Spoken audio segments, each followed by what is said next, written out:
Hey YouTube, it's your beekeeper here. 2005 Dodge Ram 2500. We're going to take apart this passenger side rear door and figure out why this is not automatically locking and unlocking. So as with any used vehicle that you buy, there's always little glitches, little hiccups, little things that are probably not extremely concerning to a lot of people on a 15-year-old truck, but for me, I like everything to work. I like the electronic locks to work. It's not jammed up in any way. The locking mechanism works. So we're going to pull this panel apart here, pull it off, and let's see what we can see here. Let me grab some tools, we'll be right back.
So there are 3 control levers. It just took way too long to keep the video rolling. You reach in there with your monkey fingers and you unclip the lock, the release interior, the exterior release. Take the 3 screws, I guess you'll call them. They're not bolts, we'll call them screws, out of the jamb. And here's the assembly. And it's all riveted together. Probably can't do nothing with it. Let me throw it up on the workbench and let's see what we can get to. So here's the door lock actuator. I've got it on my substitute workbench because I don't feel like clearing off the other one. There are 4 wires that control this. 2 of them have got to be feedback wires for when the door is open or closed, I'm assuming. And then the other 2 are different color. The gold ones are probably what actually actuates this. So what I'm going to do is figure out which ones do what, and then I want to put 12 volts to it. I'm making assumptions that this motor is 12 volts and determine whether or not it's a wiring issue or if it is a door actuator issue. So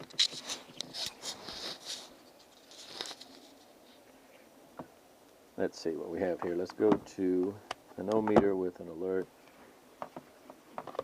Right, let's get you. I don't have anything set up for this camera, but I'll do my best to get you guys a decent shot. So I'm coming in with an ohmmeter that when it's at 0, right, it buzzes. Hey, look out. Or it alerts. Bottom, the gold ones are alerting.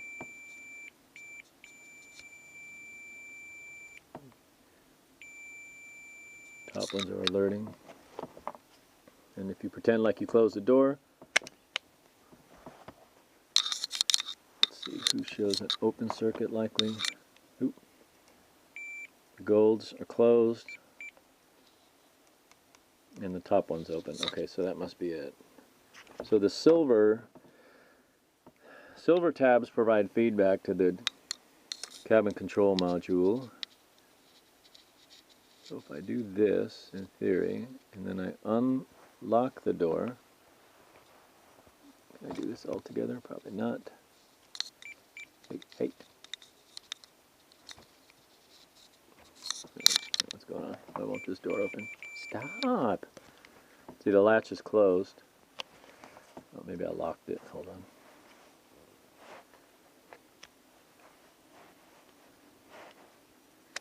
Yeah, that's right. Okay. Alright, so we're locked. I have little... This freaking wire, man. I have little test leads I don't feel like getting them. So, alright guys. Okay, so we have an open circuit, and if you were to open the door, we have a closed circuit. Okay, cool. So silver is feedback, gold is our actuator.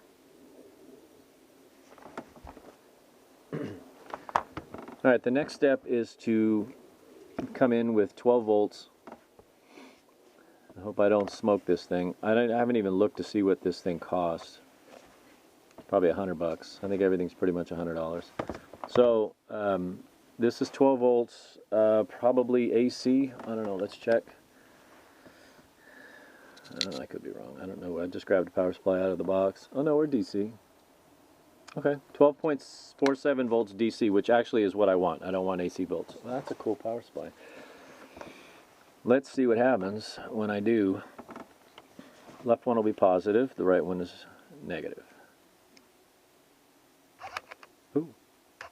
Oh, look, it lives. One's a lock.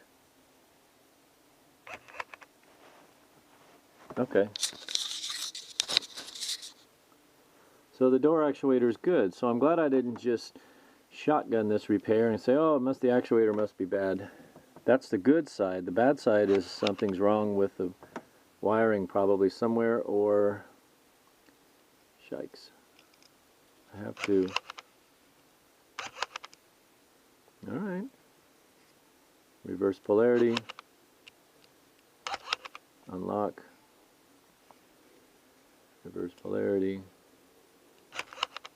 Okay, cool. So we're going to stop doing that before we break it.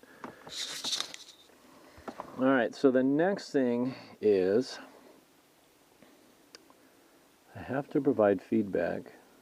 I have to see if we're getting voltage to the Molex plug. I'm going to say no.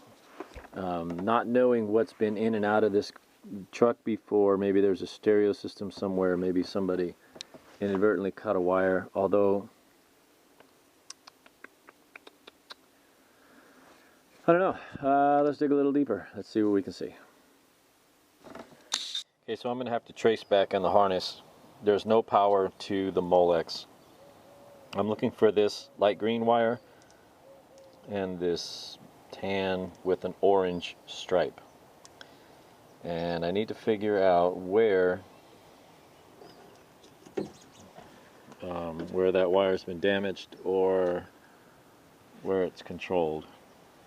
But for tonight, we're putting everything back together. The problem is not in the door. It would not appear the problem is in the door.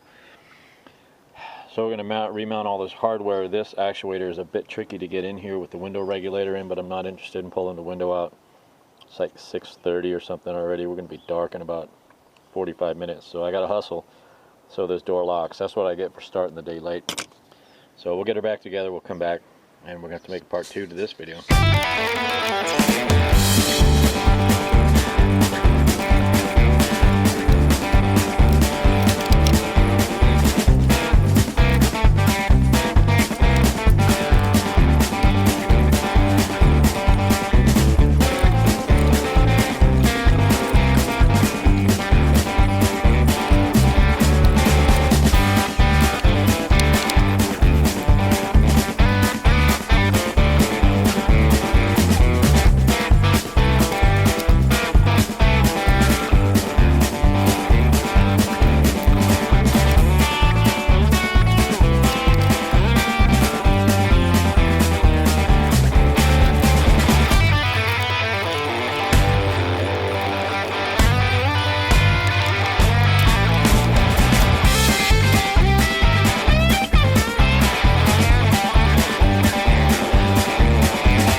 to have to be a part 2 to this mess.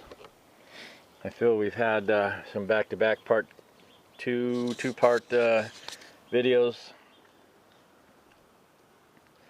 This will be tomorrow's video. Parking brake shoes, I picked those up today.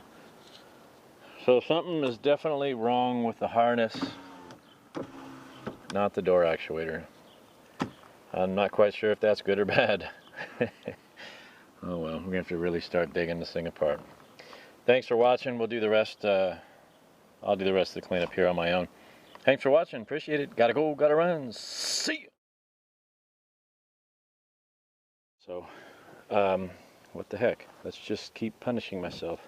So, we know we don't have power to this lock actuator. We know the lock actuator works. I'm going to start basically from here and work my way back. This is suspect because it's continually bending. So I'm going to pull this back. I'm going to take a peek. I know we're looking for the green and the tan with an orange.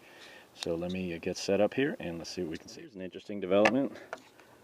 There's a wiring harness with a plug here on the B pillar. You push these little tabs in with the thingus here and it pops out.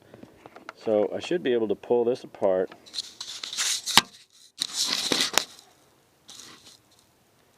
And then we can test it to see if there's a broken wire in here somewhere. Where's the thing? Where's the thing?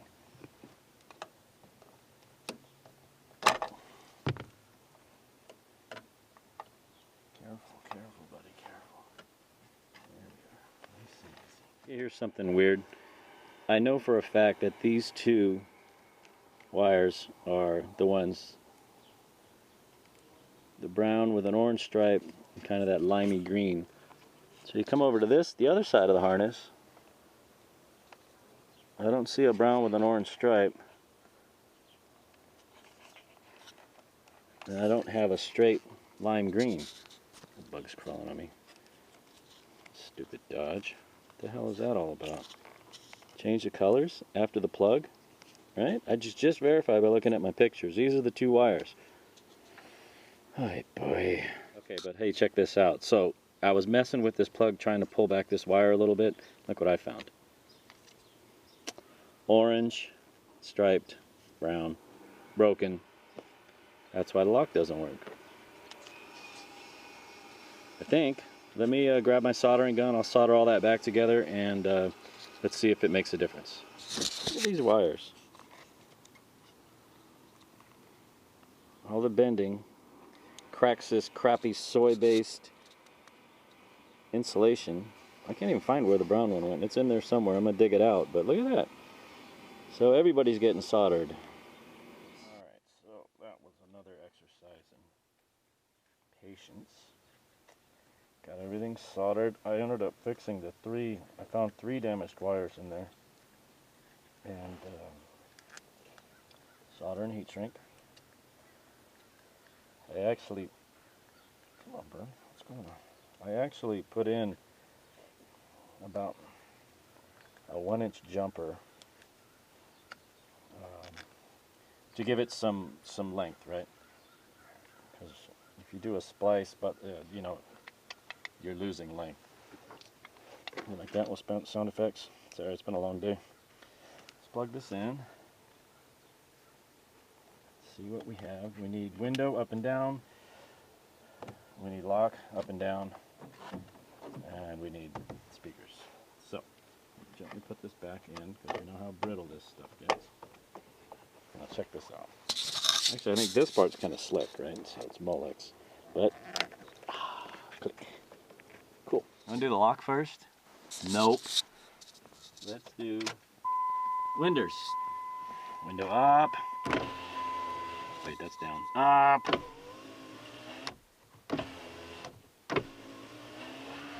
That's a good one. Get some music going. Due to YouTube copyright laws, we're not going to play the actual music that was being played right now, but I'm just listening to make sure the speaker functions. Okay. And now for the moment we've all been waiting for. Here we go. Ready, go. Yeah, buddy. All right, that's a win. I'm excited. So there you have it. If you've got a Dodge that's using, probably of this era, everything forward, that's using soy-based wire insulation that gets brittle over time, and you get stuff like this, look to where it bends, and it bends right in that door. All right, listen guys, I appreciate you watching. Gotta go, gotta run. See ya!